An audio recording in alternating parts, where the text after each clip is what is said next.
os cientistas foram solicitados para contribuir novas políticas públicas. Isso, para mim, foi algo assim, um reconhecimento do nosso fazer, né, para poder contribuir politicamente, né, para as novas pautas.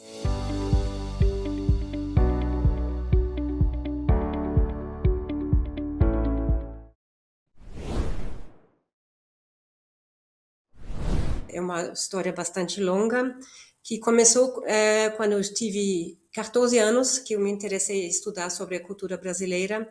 No meu colégio tinha um grupo, uma iniciativa de jovens, de estudantes, e a gente teve um projeto de arrecadação, e com esse grupo, então, eu me dediquei já, né, muito jovem sobre essa cultura brasileira, e eu vim a primeira vez com 16 anos ao Brasil, e num lugar muito especial. Eu fui ao pequeno vilarejo, no município de Fares Brito, perto do Crato, no sertão, no Cariri, no sul do Ceará, com 16 anos. Então, foi algo que marcou profundamente a minha vida, a hospitalidade, a leveza brasileira, e eu voltei com essa impressão e retornei mais umas vezes, fiquei muitos meses aqui naquele vilarejo, fazendo cooperação internacional com ajuda de projetos, né?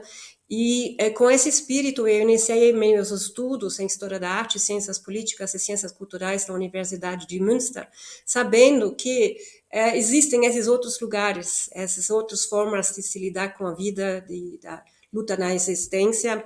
E no meu mestrado, eu consegui juntar esse engajamento social, político, cultural, que eu fiz no Brasil, enquanto adolescente, e com os meus estudos na História da Arte. Então, eu defendi a minha dissertação sobre o modernismo brasileiro, Anita Malfatti e seus retratos.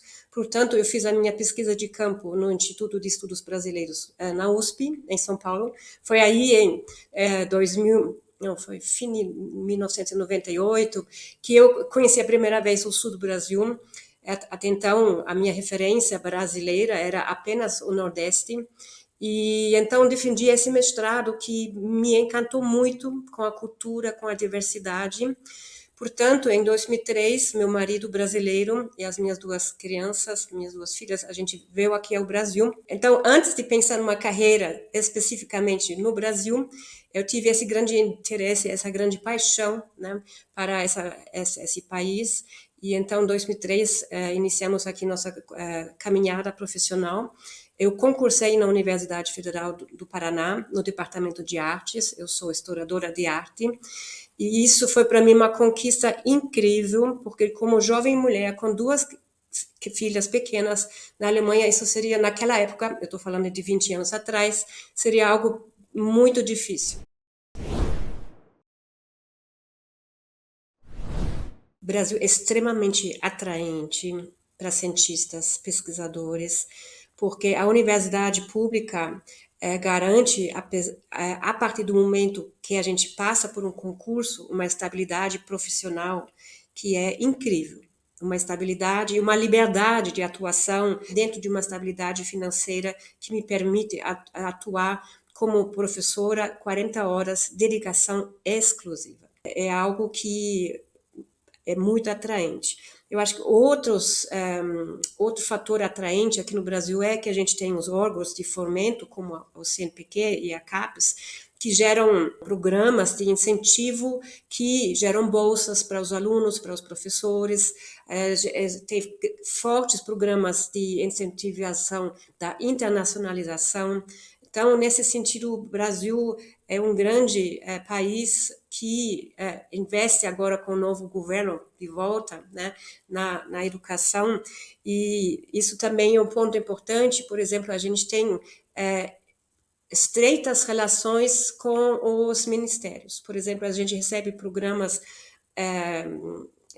já na transição do governo, muitos colegas nossos de todas as federais foram chamados para os grupos de transição para estabelecer novas pautas políticas, seja no MINC, seja no MEC, né? Então, os cientistas foram solicitados para contribuir novas políticas públicas.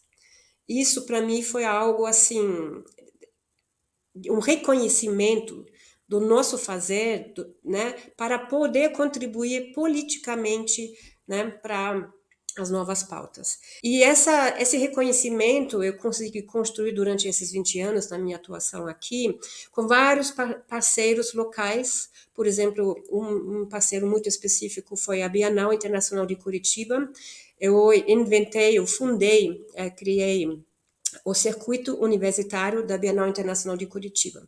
Foi com chamada pública para os alunos aqui de Curitiba, da UDESC de Florianópolis, parceiros em Paraguai, em Uruguai e na Argentina. Então, foi um projeto que hoje a gente tem uma publicação sobre essas 4 edições no repositório da Biblioteca da Universidade Federal do Paraná. E hoje, muitos artistas que passaram pelo CUBIC são artistas com projeção internacional. Eles conseguiram convênios para Frankfurt, residências artísticas na França, estão com galerias em São Paulo, em Rio de Janeiro. Então, foi um projeto que tem, até hoje, esses desdobramentos dessas 4 edições. E outro fator, que eu acho que é um dos fatores que o Brasil ganha, é a diversidade regional que esse país continental tem. É uma diversidade da flora, da fauna, das regiões culturais. Então, isso abre um leque, seja de qualquer área de conhecimento, de uma diversidade que a gente só pode explorar, porque há muito a pesquisar, estudar e a aprender aqui, né? E o Brasil também, se não me engano, eu li esses dias, é o segundo, terceiro país mais digitalizado. Então, tudo que a gente resolve das burocracias, eu sou Gov, aquele aplicativo, né? Então, são facilitações, é um avanço tecnológico que hoje o Brasil oferece, que, para mim, enquanto que começou 20 anos atrás, que acompanhou esse país por 2 décadas, né? O Brasil é um país muito atraente, sim, para essa comunidade acadêmica.